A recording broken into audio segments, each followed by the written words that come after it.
What's up, guys? I'm Captain Mike and welcome to my rigging station. Hey, look, you want to catch more kite fishing, you got to pay attention to the details. This is super important if you're just now getting into kite fishing, or even if you're an experienced kite fisherman, and maybe just a little refresher course certainly wouldn't hurt, right? So first, let's talk about kite fishing. Why do we kite fish? What is the purpose of kite fishing? Well, understand this is a really innovative tactic that was created in Polynesia.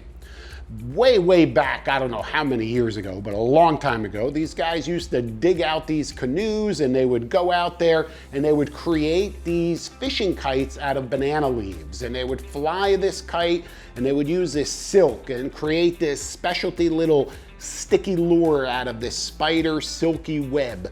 And it was very flashy right up on the surface, and these little needlefish would swim around. They would see this little flashy, what appeared to be wounded bait fish on the surface, and they would grab it, and with all of their little teeth, they would get stuck.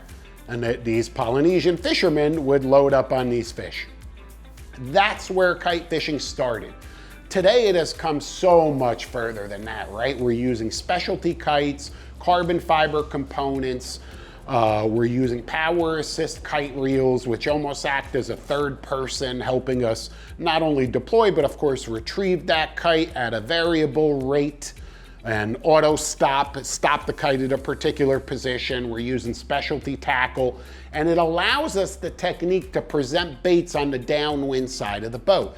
Just imagine for a moment, the wind is blowing in our face, the boat's drifting in this direction. You know, any baits that we put on this side, the boat's gonna roll right over the baits, right? Well, by fishing the kite, we can now fly our kites on the downwind side of the boat, run our baits up to release clips, and then down to the water. So we can have a full presentation all around the boat, 360 degrees. And not only baits up on top, but we could also have some bait suspended deeper in the water column. Really gives us a great shot at targeting and catching a variety of species throughout the entire water column. So very effective. A lot of guys kite fish. They'll fish 1, 2, sometimes even 3 kites while drifting. Of course, the tournament sail fishermen will hold the boat in position right in a key zone based on watercolor or water temperature, where they're seeing fish, you know, come down a particular path, and they're able to keep their baits in that strike zone for a maximum period of time, running the kites off the outriggers. The taco outriggers are perfect for this. We've got the carbon fiber internally rigged outriggers. That's the latest and greatest.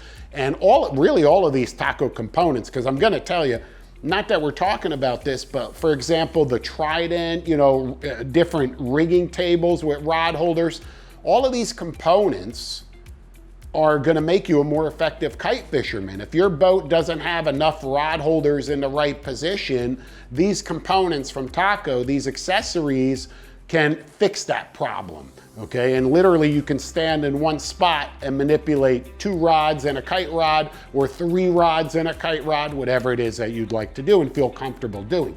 Point I'm making is that these accessories are super important to successful kite fishing, as is paying very close attention to the details.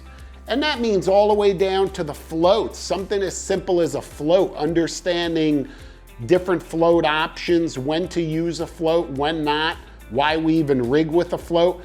Remember that this float is primarily not a strike indicator, but a visual aid. That's really all this is a visual aid, okay? So now, when I'm looking off the side of the boat and my lines are going up to the kite, back down to the water, I can look off and I can see way out in the distance my floats, okay? And that's why some guys will use that shape or any shape float, but they'll alternate colors, okay?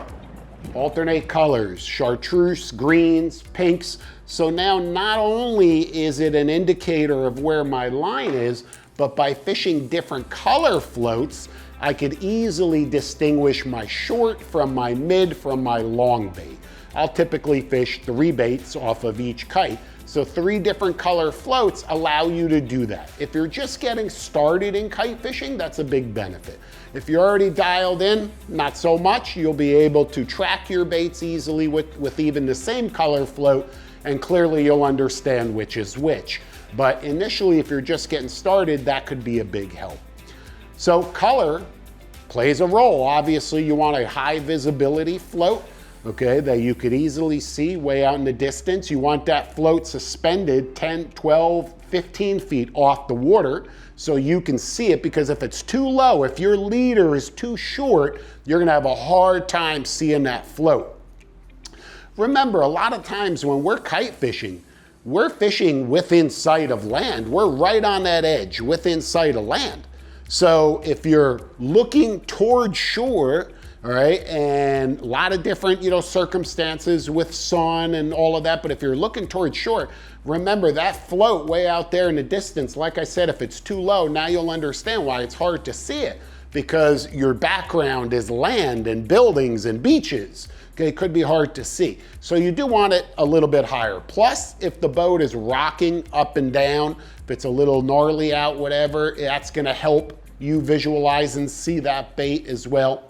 Do not be under the impression that that float needs to be close to the water and the bait, or let me rephrase it, that the float needs to be far off the surface and the bait needs to be close to the surface. It's okay for that bait to swim 5, 8, 10 feet below the surface, come back up. That's the deadly strike zone right there. If you keep that bait right up on the surface, eventually it's gonna wear itself out and you're doing more harm than good. So keep that in mind. It's okay for that float to move up and down. It doesn't need to be fixed in one particular spot. And the conditions will dictate that. How windy is it? Is your kite fluctuating up and down? Are you constantly making adjustments on your reels, to keep that bait adjusted? So a lot goes into it.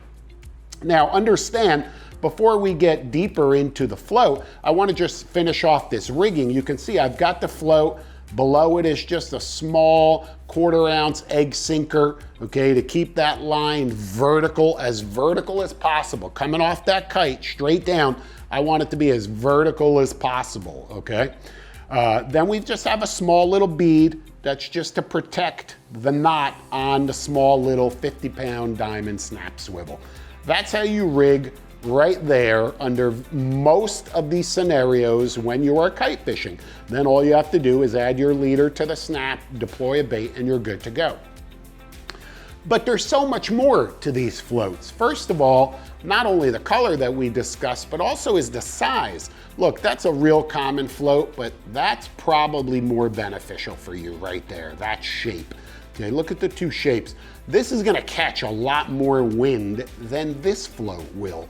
And by catching more wind, it's going to force your bait up and out of the water, okay, which of course you have that lead on there, but you're counteracting what you're doing. So when it's breezy, the more wind, the smaller profile kite float could play a big role and allow you to achieve a more natural presentation, keep that bait in the water longer, okay, and still have a nice visible target out in the distance. Now remember, I mentioned that there's a little weight under that float right there. Well, there are also, here's a perfect example. Here's a float that's made where the weight is already included inside the float. So if it's breezy and I need to add a little more weight to keep that bait in the water from flying out of the water, a light bait like a threadfin or a pilchard, that may be a good option. The only reason I don't like this, I'm gonna be honest with you, it just doesn't make a lot of sense to me, because yes, you have the weight to help keep it more vertical, but you also have a much larger area of float to catch wind and blow it out of the water.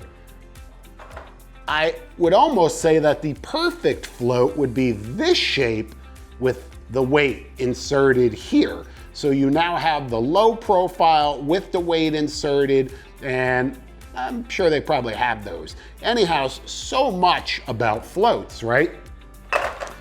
Now, remember, here's a tip that could really, really help you. How many days you're out there, there's just no wind. This happens to us all of the time in the spring, certainly leading into the summer, very early in the morning. You get out there and there's no wind. There's not a breath of wind. It's slick calm. And man, you're having trouble getting that kite up. The first thing you're gonna do is, of course, helium balloon. That's gonna help you get that kite aloft. That's a big, big help. And then you may go from fishing 3 baits and dangling 3 baits to dangling 2 baits, to dangling 1 bait. Okay, you're just getting lighter and lighter and lighter and lighter to try and keep that kite up and keep some sort of presentation on the surface with a live bait. You may downsize the size of your bait. When there's no wind, you're not gonna try and dangle blue runners, because I'm gonna tell you what, those blue runners are gonna pull your kite down, and that's the end of that. So goggle eyes and blue runners are better reserved for at least some breeze, a little bit of wind, better conditions. When there's no wind at all, then you're going with those real fragile baits.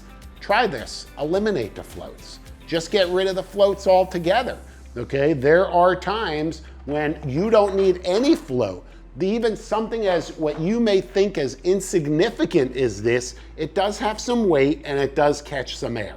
So by eliminating that float off your line, it could help you get that kite aloft when all you need is just that little extra edge.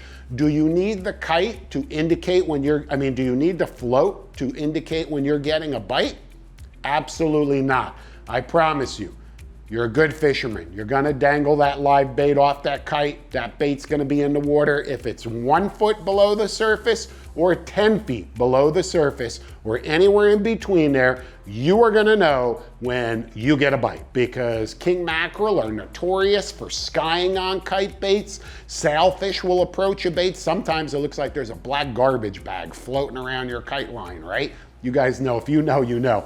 Or more often their sail will be totally open, and what a sick sight is that, right? But the point I'm making is you're gonna know, and oftentimes your bait's gonna swim to the surface, try and freak out. And if you're looking down the line at my 3 kite lines, and one of them is way over here, the other 2 are in line, but one of them is way over here, he's about to get blasted, Of course, when you kite fish, also really, really important, I have found I really like to kite fish in the afternoon, those low light conditions, as it's getting darker, certainly targeting the big blackfin tunas off the Tri-County area there. You kite fish from 5 to 8 p.m. in the spring and summer. That's when you're gonna catch those big blackfins on the kites.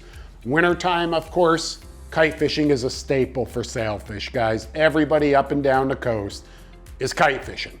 So it is an incredibly effective tactic. It does take some skill. It certainly takes some patience, okay? We've got a lot of other videos right here that discuss kite must-haves that'll help you get dialed in, that discuss adjusting the kite, okay, and making fine-tune adjustments to help you fly, not only to get that kite aloft and to get the best performance out of that kite under any conditions, but also to help you fly multiple kites and to keep that spread wide open so you can cover more water.